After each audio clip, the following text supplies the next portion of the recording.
Bienvenue dans le 4e épisode du Grenier.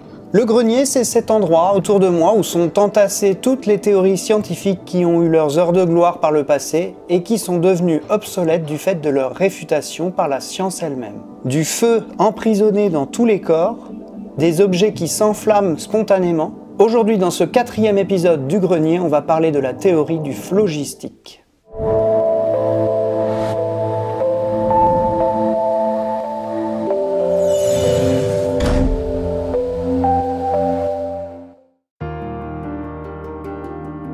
La théorie phlogistique a été introduite par deux chimistes allemands, Jonas Johann Joachim Becher et Georg Ernst Stahl, à la fin du XVIIe siècle. Elle a pour but d'expliquer le phénomène de combustion, en supposant l'existence d'un élément flamme qui serait présent dans tous les corps, appelé le phlogiston. Cet élément serait un fluide contenu dans tous les corps, qu'il soit solide, liquide ou gazeux, et dont la teneur définirait la capacité de ce corps à s'enflammer. En brûlant, un matériau inflammable dégagerait ce phlogiston, qui serait en quelque sorte un élément feu fixé à la matière et qui s'en échapperait lors de la combustion de celle-ci.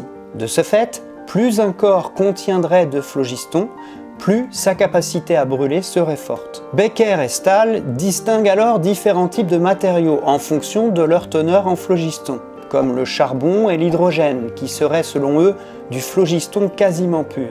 La théorie désigne par chaud les résidus de la combustion d'un matériau dont la masse est nécessairement inférieure à la masse initiale de l'objet. La différence de masse s'expliquant justement par le dégagement du phlogiston qui s'est dégagé sous forme de feu et dont la matière s'est déchargée. Alors comment cette théorie a-t-elle été mise au grenier ?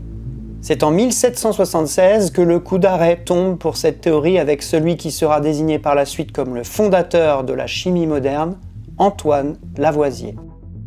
Tout d'abord, il raccorde une cornue à long col contenant du mercure à une cloche reposant sur un bain de mercure, ce qui lui garantit un dispositif totalement hermétique. Lavoisier mesure alors avec précision la quantité d'air contenu dans la cloche.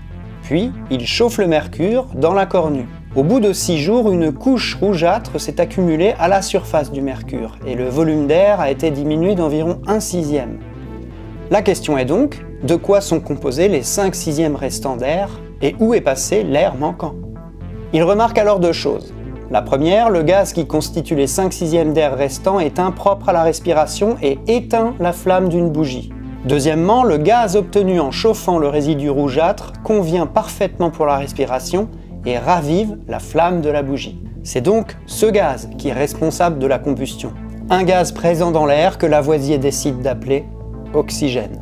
La combustion est donc un phénomène qui s'explique par l'oxygène, un élément extérieur au matériau, ce qui va à l'encontre de la théorie du phlogistique. C'est en 1777 que la théorie du phlogistique est définitivement abandonnée, lorsque Lavoisier publie son ouvrage Réflexions sur la phlogistique pour servir de développement à la théorie de la combustion et de la respiration.